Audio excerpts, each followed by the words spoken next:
In this video, we will show you how to block any contact on Snapchat. First, open the Snapchat application. After that, you will see the chat option. Click on the chat, and you will see some suggestions along with your messages. If someone is sending you messages and you want to block them, simply click on their profile photo. When you click on their profile photo, you will be taken to their profile.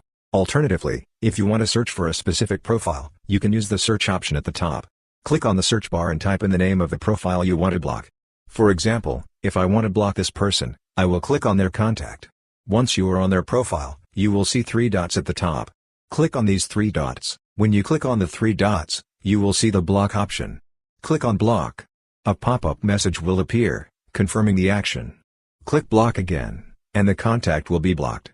That's how you can easily block any contact on Snapchat. I hope this video was helpful. If you found it useful, consider subscribing. See you in the next video.